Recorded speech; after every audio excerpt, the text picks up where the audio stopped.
So mentally, you're just not really thinking too much, or I pick out a spot I want to land the ball on the green, and I try to land the ball on that spot. It's really all I think about on a chip shot. All right, that's a great approach.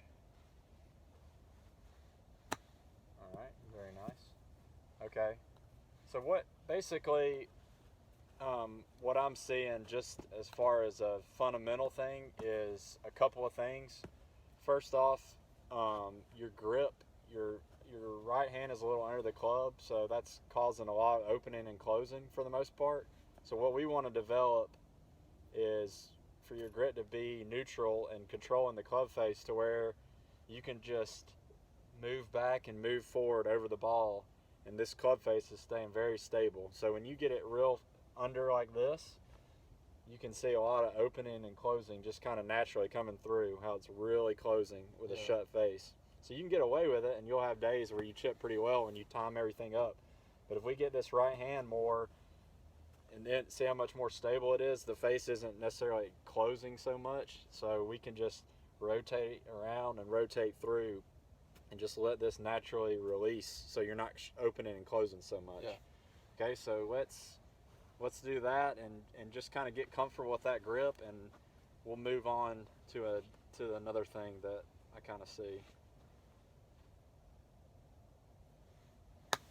Okay, so you see how much better that came out, where you're just kind of moving body and you're taking the wrist and basically so much of a timing mechanism out of the short game to where you can just rotate. Yeah.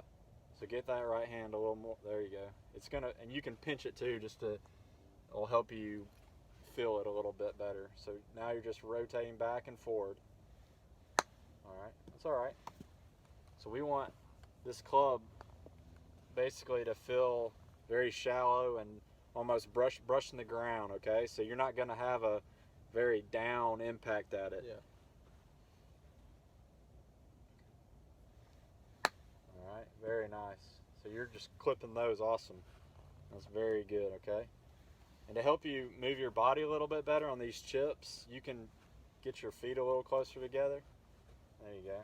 And now you just rotate around and rotate through. All right, awesome.